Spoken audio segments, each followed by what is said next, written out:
अदम्य साहस और अप्रतिम गौरव की वीर गाथाओं से मराठा साम्राज्य का कण कण भरा पड़ा हुआ है। इस साम्राज्य में जहां नींव का पत्थर छत्रपति शिवाजी महाराज ने रखा, वहीं लगातार कई महान मराठा योद्धाओं ने अपना खून देकर इसके पेड़ को फल देने लायक बनाया। इन्हीं योद्धाओं में से एक महायोद्धा थे पेशवा बाजीराव बल्लाळ। हर योद्धा के जीवन में एक युद्ध होता है जिसकी जीत उसे इतिहास में अमर बना देती है, लेकिन बाजीराव का जीवन युद्धों और अनगिनत जीतों से भरा हुआ है। ऐसे महान योद्धा के युद्ध जीतने की शुरुआत की कहानी भी अद्भुत है।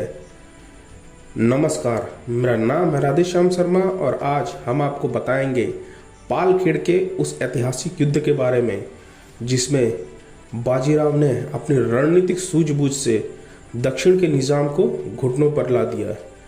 ये युद्ध इसलिए भी महत्वपूर्ण है क्योंकि इसने बाजीराव को पेशवा ही नहीं बल्कि मराठा साम्राज्य के उस महत्वपूर्ण योद्धा के रूप में स्थापित किया जिसकी कमी छत्रपति शिवाजी महाराज की मृत्यु के बाद से मराठा साम्राज्य यदाकदा महसूस कर रहा था। 1707 ईस्वी में मुगल बादशाह औरंगजेब की मृत्यु के बाद मुगल साम्राज्य के संकट की शुरुआत हो गई। औरंगजेब की मृत्यु के बाद बादशाह की गद्दी के लिए शुरू होने वाले खूनी खेल ने शहजादे आजम और कमबख्शी की बलि ली और फलस्वरूप युद्ध में विजयी मुअज्जम ने बहादुर शाह की उपाधि के साथ मुगल बादशाह का पद संभाला। बहादुर शाह ने दिल्ली की गद्दी संभालते ही संभाजी महाराज के पुत्र साहूजी महाराज को दिल्ली की कैद से आजाद कर दिया। जब से रायगढ़ में मुगलों का कब्जा हुआ था, तब से साहूजी महाराज अपनी माता यशोबाई के साथ मुगलों की कैद में थे। साहू महाराज को छोड़कर बहादुर शाह ने एक तीर से दो निशाने साधे थे। वो जानता था कि मराठे दक्षिण में सरदर्द हैं और इनसे निपटना बहुत जरूरी है। साथ ही वो ये भी जानता था कि मराठे पराक्रमी योद्धा हैं, लेकिन उनका पराक्रम किस काम का रह जाएगा अगर उनके शासकों और उत्तराधिकारियों में ही मतभेद हो जाएगा। बहादुर शाह की सोच सत्य साबित हुई और शिवाजी राजा और उनकी माता महारानी ताराबाई के साथ साहूजी महाराज का उत्तराधिकारी पद को लेकर टकराव हुआ और फलस्वरूप वारणा की संधि हुई, जिसके अनुसार वारणा नदी के उत्तर का प्रदेश साहू महाराज के अधीन और दक्षिण का प्रदेश महारानी ताराबाई शासित कोल्हापुर शासन के अधीन आया। कोल्हापुर में राजा राम की पहली पत्नी ताराबाई और द्वितीय पत्नी राजसबाई में सत्ता के लिए मतभेद हुआ और अंत में सत्ता राजसबाई और उनके पुत्र संभाजी द्वितीय के हाथ लगी। मराठाओं में ऐसे ही आपस में फूट पड़ी हुई थी। दूसरी तरफ दक्कन की राजनीति में एक बड़े भूचाल का प्रवेश हो रहा था। मीर कमरुद्दीन खान सिद्दीकी, जिसे हम पहलाज आसफजा, चिंगलीज खान या सबसे प्रसिद्ध नाम के बारे में कहें तो निजामुल मुल्क के रूप में भी जानते हैं। निजाम एक बेहतरीन सैन्य नायक और बढ़िया योद्धा था। दक्षिण में उसने मुगलों के लिए कई युद्ध किए और जीते भी थे। वकीनखेड़ा के युद्ध में उसकी वीरता और बेहतरीन सैन्य कौशल देखकर खुद औरंगजेब भी अपने आप को उसकी तारीफ करने से रोक नहीं पाया था। निजाम ने दक्षिण में बुरहानपुर को केंद्र में रखकर बड़े पैमाने पर सेना की तैनाती की थी। उसकी सेना में तुर्क, उज़्बेकी, अफगानी लड़ाके भरे पड़े थे जो उसकी सेना को मजबूत बनाते थे। दूसरी तरफ उसकी सबसे बड़ी ताकत उसका तोपखाना था जो कि उस जमाने के हिसाब से बेहतरीन और आधुनिक था। सन 1718 के दौरान मुगलों और मराठों के बीच में एक महत्वपूर्ण संधि हुई थी जिसके तहत दक्षिण में चौथ और सरदेशमुखी या यूं कहें कि कर वसूलने का अधिकार मराठों के पास चला गया था। इसी मुद्दे पर निजाम और मराठों में ठन गई। निजाम मराठों को कमजोर करने में लग गया। निजाम ने अपने दो सैन्य नायकों एवज खान और तुर्कताज खान को मराठों की छावनियों पर हमला करने के लिए रवाना कर दिया। दूसरी तरफ मराठों से गद्दारी कर कुछ मराठा सरदार जैसे चंद्रदेव जाधवराव, उदाजी चौहान, राव अंबानी बालकर निजाम से जा मिले। उस वक्त पेशवा बाजीराव दक्षिण की राजनीति को स्थिर करने के लिए कर्नाटक और आसपास के क्षेत्रों में व्यस्त थे, जिसका लाभ निजाम को मिला। निजाम के सैनिक मराठा प्रदेशों पर हमला करते और प्रजा को परेशान करते। दूसरी तरफ निजाम ने एक और चाल चली। निजाम छत्रपति साहू महाराज और कोल्हापुर की शासिका राजसबाई के मतभेद को समझ गया था।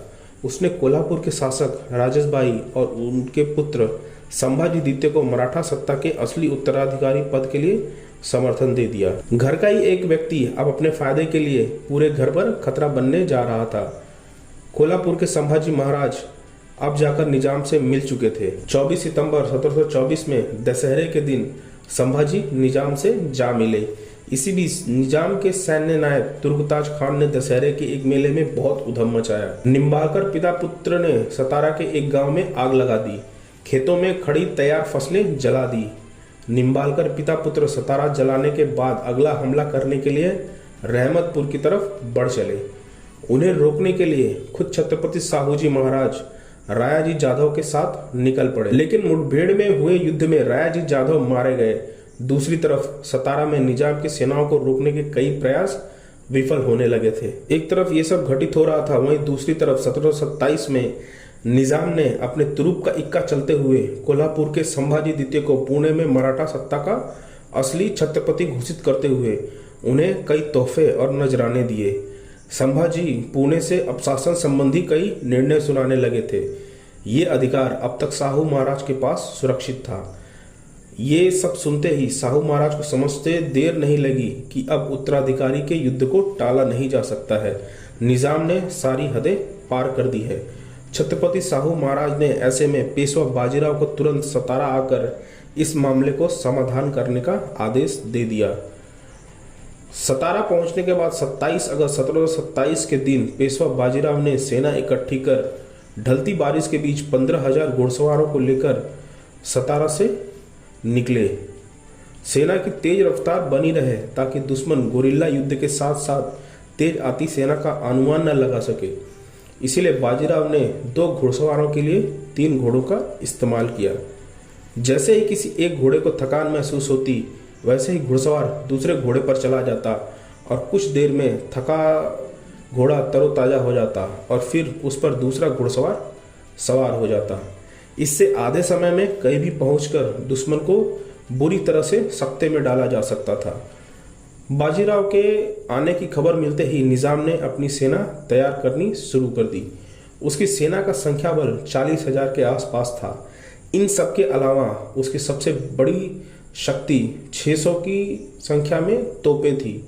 निजाम ने औरंगाबाद में सेना इकट्ठा करने की अफवाह फैलाकर जुनार और पुणे की तरफ कूच कर दिया और उन पर आक्रमण कर बुरी तरह से लूट लिया। इसके बाद निजाम बीड़ और थरूर की ओर बढ़ा और फिर वहां से सतारा की तरफ अपनी सेना लेकर निकल पड़ा। इसी समय अगस्त में बाजीराव सतारा से निकलकर पुणे होते हुए जुनार की तरफ बढ़ रहे थे। निजाम को निम्बालकर रास्ता दिखा रहा था। उधर दूसरी तरफ बाजीराव से मल्हार राव होलकर और राणोजी सिंधिया जा मिले, जिससे बाजीराव की सेना का संख्या बल 25,000 हो चुका था। निजाम छत्रपति साहू की राजधानी सतारा पर आक्रमण करने की फिराक में था और देखा जाए तो उस वक्त सतारा के दरबार में कोई ऐसा योद्धा नहीं था जो सीधे निजाम से टक्कर ले सकता हो। उधर उदाजी पवार भी बाजीराव से जा मिले। इससे बाजीराव को 6,000 घुड़सवारों का अतिरिक्त बल मिला और सेना का संख्या बल 30,000 को पार कर गया। निजाम ने 1727 में कोल्हापुर के संभाजी का पुणे में एक राजपूत राजकुमारी से विवाह करवाया और उन्हें एक बार फिर छत्रपति का ताज पहनाया।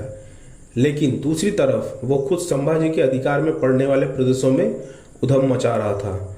उसने क्रमशः पालगांव, पाटस, बारामती और कई गांव लूटे और वहां भारी मात्रा में गोलाबारी की। उधर बाजीराव के मन में कुछ और ही खिचड़ी पक रही थी। उन्होंने अपने एक और सेनापति दावलजी सोममोची को बुला लिया।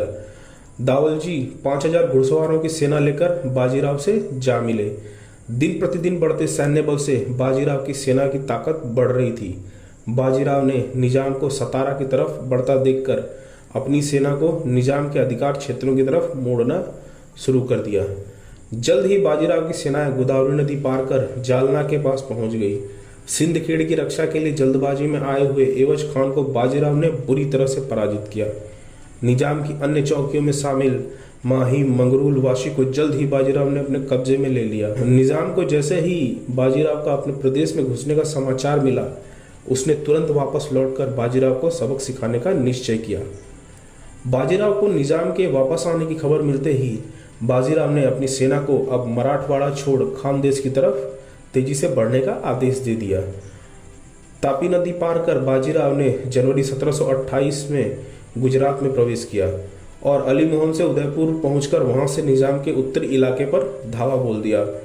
निजाम के माथे पर चिंता की लकीरें उभरने लगी थी, लेकिन उसने नहले पर दहला चलने की आस में अपनी सेना के साथ पुणे की तरफ कदम बढ़ा दिए। निजाम फिर एक बार पुणे लूटने जा रहा है, ये खबर मिलते ही बाजीराव ने अफवाह फैलाई कि वो अब निजाम के मुख्य गढ़ बुरहानपुर को लूटने जा रहे हैं। बुरहानपुर को उस वक्त मुगलों की दूसरी राजधानी माना जाता था। ऐसे में निजाम घबरा गया और बुरहानपुर को बचाने के लिए वापस निकल पड़ा। इसी मौके का पेशवा बाजीराव को इंतजार था। 14 फरवरी 1728 में पेशवा की सेना बेतावर पार कर औरंगाबाद की तरफ बढ़ी।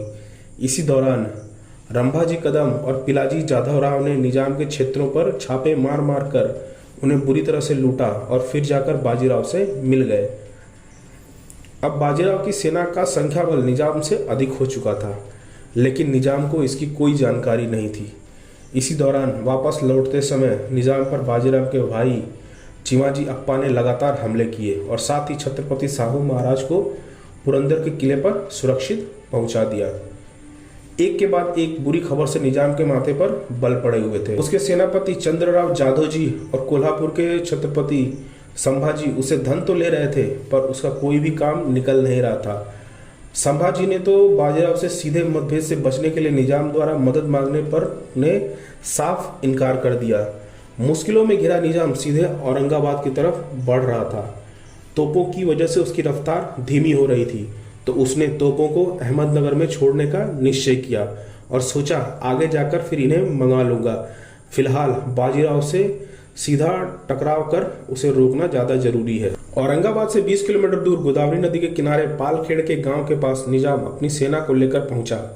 पालखेड़ में निजाम कुछ समझ पाता, इससे पहले ही छिपे मराठे तेजी से निजाम की सेना को घेर कर खड़े हो गए। थक हार कर बेबस लाचार निजाम ने आखिरकार हथियार डाल दिए। पेशवा बाजीराव ने छत्रपति साहू की आज्ञा से निजाम के साथ 6 मार्च 1728 को मुंगी सेव गांव की संधि की।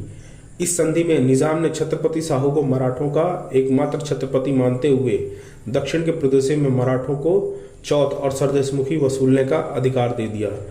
इस युद्ध के समय बाजीराव की उम्र मात्र 28 वर्ष की थी। एक तरफ जहां बाजीराव की वीरता चहुं दिशाओं में फैल गई, वहीं छत्रपति साहू जी महाराज का छत्रपति पद का हक पक्का हो चला था।